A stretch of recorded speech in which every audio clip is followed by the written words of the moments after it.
സമയം 7:30 ആയിരിക്കുന്നു. മോളി പെട്ടെന്ന് ജോലിയൊക്കെ ഒതുക്കി ചായയ്ക്കുള്ള വെള്ളം വെച്ച് ഗ്യാസ് ഓണാക്കി സ്വിമ്മിൽ വെച്ച് കുളിക്കാൻ കയറി. രാവിലെ 8 മണി ആകുന്നതിന് മുമ്പ് ഷോപ്പ് തുറന്നാലേ അല്പം കച്ചവടം കിട്ടുകയുള്ളൂ. മകനും മരുമകളും കുഞ്ഞും നാളെ വൈകുന്നേരത്തോടെ എത്തും. മോളിയുടെ മകൻ ജോണി ഊട്ടിയിൽ ഒരു സ്കൂളിനടുത്ത് ബുക്ക് സ്റ്റാൾ നടത്തുന്നു. ഭാര്യ വൈഗ അവിടെ ഒരു പ്രശസ്ത കോളേജിൽ ടീച്ചറാണ്. വൈഗയുടെ സ്കൂൾ വക വില്ലയിൽ തന്നെയാണ് ഞങ്ങൾ താമസിക്കുന്നതും. മകൾ മിയ വൈഗയുടെ സ്കൂളിൽ തന്നെ UKGയിലും. മോളിയുടെ ഒറ്റ മകനാണ് ജോണി. ചെറുപ്പത്തിൽ ഒരു ആക്സിഡൻറ്റിൽ പിതാവ് മരിച്ചെങ്കിലും മോളിക്ക് ഒരു പ്രൈമറി സ്കൂൾ ജോലിയുള്ളതിനാൽ ജോണിയെ MCOM വരെ പഠിപ്പിച്ചു. അങ്ങനെയിരിക്കെയാണ് മോളിയുടെ വല്യച്ഛൻ്റെ ചേട്ടൻ്റെ മകൻ വർഗീസ് ഊട്ടിയിൽ നിന്ന് നാട്ടിലെത്തിയപ്പോൾ മോളിയെ കാണാൻ വന്നതും. വർഗീസ് ജോണിയെ ഊട്ടിയിൽ കൊണ്ടുപോകുന്നതോ അവിടെ ഒരു ഓർഫനേജിൽ വളർന്ന വൈഗയെ ജോണി പരിചയപ്പെടുത്തുന്നു. അങ്ങനെ കല്യാണത്തിലേക്ക് എത്തുന്നതും. അമ്മയെ തനിച്ചാക്കി ആദ്യമൊക്കെ ഊട്ടിയിൽ പോകാൻ ജോണിക്ക് ഭയങ്കര സങ്കടമായിരുന്നു. റിട്ടയർ ആയതിനു ശേഷം ഊട്ടിയിൽ വന്ന് സെറ്റിലാക്കാം, അല്ലെങ്കിൽ നാട്ടിൽ തന്നെ നോക്കാം എന്ന തീരുമാനത്തിൽ ജോണി ഊട്ടിയിൽ ഭാര്യയോടൊപ്പം ജീവിതം ആരംഭിച്ചു. 48ാമത്തെ വയസ്സിൽ സ്റ്റെയർകേസിൽ നിന്ന് വീണ മോളിയുടെ ഒരു കാലിന് പൊട്ടൽ വരികയും ബാക്കിയുള്ള വർഷം സ്കൂളിൽ നിന്ന് അവധിയെടുക്കുകയും ചെയ്തിരുന്നു. മോളിയെ പരിചരിക്കാൻ വൈഗ ഊട്ടിയിൽ നിന്ന് വന്നു. ആ കാലയളവിലാണ് മോളിയുടെ രണ്ടാം ജീവിതം തുടങ്ങുന്നത്. വൈഗ അനാഥയാണെങ്കിലും അങ്ങനെ ഒരു വിഷമം അവൾക്കില്ല. കൂടെ പഠിച്ചിരുന്ന കുട്ടികൾ ഒക്കെയുമായി ഇപ്പോഴും ബന്ധമുണ്ടായിരുന്നു. വൈഗ അവധിക്കാലങ്ങളിൽ അവരുടെ ഓരോരുത്തരുടെയും ഒപ്പം അവരുടെ വീടുകളിൽ പോയി നിൽക്കാറുണ്ടായിരുന്നു. എല്ലാവരുടെയും സൗഹൃദമായിരുന്നു അവൾക്ക് കിട്ടിയിരുന്നത്. ജോണി തൻ്റെ പ്രണയം പറഞ്ഞപ്പോൾ അവൾ ആദ്യം പറഞ്ഞത് അവൾ ഒരു കന്യകയല്ലെന്നാണ്. ജോണിക്ക് ഒരു ഞെട്ടലുണ്ടെങ്കിലും അവളോടുള്ള പ്രണയത്തിലും ഇപ്പോഴത്തെ കാലഘട്ടത്തിൽ ഒരു നിഷ്കളങ്ക കന്യകയെ കിട്ടുക അത്ര എളുപ്പമല്ലാത്തതിനാലും ജോണി അവളെ തന്നെ കെട്ടാൻ സമ്മതം അറിയിക്കുകയായിരുന്നു. വിവാഹത്തിന് ശേഷമാണ് വൈഗ 2 കസിന്മാരുടെ കൂടെ ടൂർ പോകുകയും അവിടെ ജീവിതം ആസ്വദിക്കുകയും ചെയ്തത് എന്ന കഥ പറയുന്നത്. പല കളികളും അവർ തമ്മിൽ നടത്തുകയും ചെയ്തിരുന്നെന്ന് വൈഗ തുറന്നു പറഞ്ഞു. വൈഗ ഒരു വിവാഹ ജീവിത സ്വപ്നം കണ്ടിരുന്നത് പോലുമില്ല. അനാഥയായ തന്നെ ഏതെങ്കിലും ഒരുത്തൻ കെട്ടും, അയാളുടെ കൂടെ ജീവിതം തീർക്കേണ്ടി വരുമല്ലോ എന്നോർത്താണ് അവൾ മനസ്സിന് ഇഷ്ടപ്പെട്ട കുറച്ച് പേരുടെ കൂടെ കളിക്കാൻ ആസ്വദിച്ചു തുടങ്ങിയത്. അങ്ങനെയായിരുന്നു ജോണിയെ കാണലും ജോണി തന്നെ കല്യാണം ആലോചിക്കുന്നതും ഒക്കെ ചെയ്ത്. എന്നാൽ ശരിയായ കളികൾ അവൾ ശരിക്കും ആസ്വദിച്ചത് ജോണിയുമായുള്ള വിവാഹത്തിന് ശേഷമായിരുന്നു. ഊട്ടിയിലെ തണുപ്പിൽ അവർ മധുവിധു ആഘോഷിച്ചു. അവർക്ക് ഒരു കുഞ്ഞുണ്ടായതിന് ശേഷമാണ് വർഗീസ് സാർ നാട്ടിലേക്ക് മടങ്ങുന്നത്. വർഗീസ് സാർ സ്കൂൾ ജീവിതത്തിന് തുടങ്ങി വെച്ച ബുക്ക് സ്റ്റാൾ ജോണിയെ ഏൽപ്പിക്കുകയും ചെയ്തത്. ബുക്ക് സ്റ്റാൾ നല്ല ലാഭത്തിൽ ആയതിനാൽ അവർക്ക് മോളിയുടെ കൂടെ നാട്ടിൽ സെറ്റിൽ ചെയ്യേണ്ടതായിരുന്നില്ല. സ്കൂളിൽ നിന്ന് അവധിയെടുത്തതിനാൽ അമ്മയ്ക്കൊരു നേരം പോക്കിനായി അവർ വീടിനോട് അടുത്ത് തന്നെ ഒരു ബുക്ക് സ്റ്റാൾ തുടങ്ങിയതും. അവിടെ അമ്മയെ സഹായിക്കാൻ വർഗീസ് സാറിൻ്റെ മകളുടെ മകൻ അജിത്തിനെ നിർത്തുകയും ചെയ്തത്. അജിത്ത് പഠിക്കാൻ അല്പം പുറകോട്ടായിരുന്നതിനാൽ അവൻ +2 TTP പഠിക്കുകയും സാറയുടെ ബുക്ക് സ്റ്റാളിനോട് ചേർന്നുള്ള റൂമിൽ ഒരു DTP സെൻറ്റർ തുടങ്ങുകയും ചെയ്തു.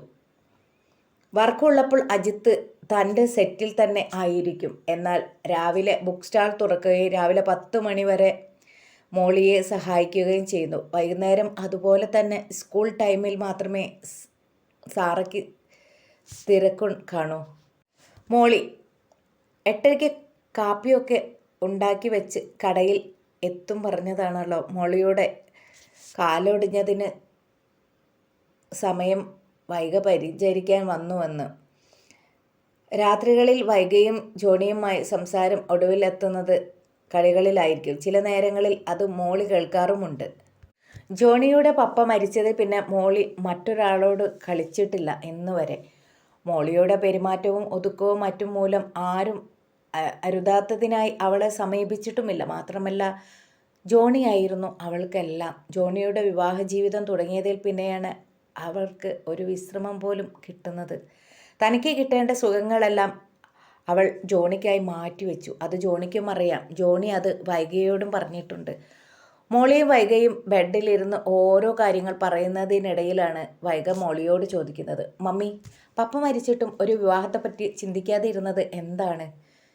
ജോണി എപ്പോഴും പറയും, താൻ കാരണമാണ് മമ്മിയുടെ ജീവിതം വെറുതെ പാഴായതെന്ന്. സാറേ, മോളി പറഞ്ഞു, അങ്ങനെയൊന്നല്ല മോളെ, എനിക്കൊരു വിവാഹത്തെപ്പറ്റി ചിന്തിക്കാൻ പോലും ആയില്ല. എനിക്കെല്ലാം ജോണിയായിരുന്നു. അവനെ പഠിപ്പിക്കുക, നല്ലൊരു ജീവിതം കൊടുക്കുക എന്നായിരുന്നു എൻ്റെ ചിന്ത.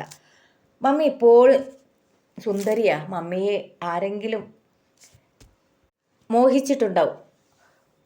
മമ്മിക്ക് കളിക്കാനുള്ള ആഗ്രഹമൊക്കെ തോന്നിയിട്ടുണ്ടോ എപ്പോഴെങ്കിലും? സത്യം പറയണം എന്നോട്. കളികൾ എൻ്റെ ജീവിതത്തിൽ എപ്പോഴും രണ്ടാം സ്ഥാനത്താണ്. ആദ്യം ജോണിയുടെ കാര്യം, പിന്നെ സത്യം പറയുകയാണെങ്കിൽ നിങ്ങളുടെ ജീവിതം കാണുമ്പോഴാണ് ഞാൻ എന്നെക്കുറിച്ച് തന്നെ ഓർക്കുന്നത്. മമ്മി, എന്നെക്കുറിച്ച് എന്തെങ്കിലും ജോണി മമ്മിയോട് പറഞ്ഞിട്ടുണ്ടോ എന്നറിയില്ല. ഞാനൊരു 22 വയസ്സിനുള്ളിൽ തന്നെ കളികളെല്ലാം ആസ്വദിച്ചിരുന്നു. അതു ഞാൻ കല്യാണത്തിന് മുമ്പേ ജോണിയോട് പറയുകയും ചെയ്തിരുന്നു. എൻ്റെ അഭിപ്രായത്തിൽ മമ്മിക്കും ഇനിയും അതാവാം എന്നാണ്. മോളി ഞെട്ടലോടെ തൻ്റെ മരുമകളെ ഒന്ന് നോക്കി. നീ എന്താണ് പറയുന്നത്? ഇതൊരു വലിയ പട്ടണമൊന്നുമല്ല. മാത്രമല്ല, എന്നെ ഇവിടെയുള്ളവർക്ക് എല്ലാവർക്കും അറിയാം. ഒരു ചീത്തപ്പേരുണ്ടാക്കാൻ എളുപ്പമാണ്. ഈ ഒരു പ്രായത്തിൽ എനിക്ക് അതിൻ്റെ ആവശ്യമൊന്നുമില്ല മോളെ. ഈ പ്രായമോ? മമ്മിയെ കണ്ടാൽ ഇപ്പോഴും എത്ര സുന്ദരിയാ. എനിക്ക് വളരെ അസൂയ തോന്നുന്നുണ്ട്. പിന്നെ ചീത്തപ്പേരിൻ്റെ കാര്യം ഓർത്ത് മമ്മിക്ക് താല്പര്യക്കുറവ് അല്ലേ? അല്ലാതെ താല്പര്യം ഇല്ലാഞ്ഞിട്ടല്ല കൊച്ചു കള്ളി. മരുമകൾ അമ്മായിയമ്മേൻ്റെ തോളിൽ ഒന്ന് അടിച്ചു. അങ്ങനെ ഓരോരോ കാര്യങ്ങൾ പറഞ്ഞവർ ഇരുന്നു. മോളിയുടെ കാലിലെ പ്ലാസ്റ്റർ വെട്ടി ഒരുവിധം നടക്കാനായപ്പോൾ വൈഗ ഒരു വേലക്കാരിയെ മോളിയെ സഹായിക്കാൻ ഏർപ്പാടാക്കിയിട്ട് ഊട്ടിക്ക് പോയി. അവൾ അവിടെ ചെന്ന് ഒരു രാത്രി മോളിയോട് സംസാരിച്ച കാര്യങ്ങൾ ജോണിയെ അറിയിച്ചു. നീ എന്തിനാണ് മമ്മിയോട് ഇങ്ങനത്തെ കാര്യങ്ങൾ സംസാരിക്കാൻ പോയത്? നമ്മളെപ്പോലെ തുറന്ന ചിന്താഗതിയൊന്നും മമ്മിക്കില്ല. മമ്മിക്കാകെ വിഷമമായി കാണും. മമ്മിക്ക് വിഷമമൊന്നും ആയില്ല. പിന്നെ ജോണി കൂടെ കൂടെ പറയാറില്ലേ ജോണിക്കായി മമ്മി ജീവിതം ഹോമിച്ചെന്ന്. അപ്പോൾ ഈ ഒരു ജീവിതം സാഹചര്യത്തിലെങ്കിലും മമ്മിക്കെങ്കിൽ സന്തോഷം കിട്ടുമല്ലോ. അതല്ലേ നമ്മൾ ആലോചിക്കേണ്ടത്. അതൊക്കെ ശരി തന്നെയാണ് നീ പറയുന്നത്. മമ്മിക്ക് ഈ പ്രായത്തിൽ നമ്മൾ കല്യാണം ആലോചിക്കുന്നത് എങ്ങനെയാ? ഇനി ഒരു കല്യാണത്തിന് മമ്മി സമ്മതിക്കുമെന്ന് തോന്നില്ല. മമ്മിക്ക് ഉള്ളിൽ താല്പര്യം, അതിലുപരി പേടിയും ഉണ്ട് കേട്ടോ. ജോണി, മമ്മിയുടെ മനസ്സ് ആഗ്രഹിക്കുന്നില്ലെങ്കിലും ശരീരം അത് ആഗ്രഹിക്കുന്നുണ്ടെന്ന് എനിക്ക് മനസ്സിലായി.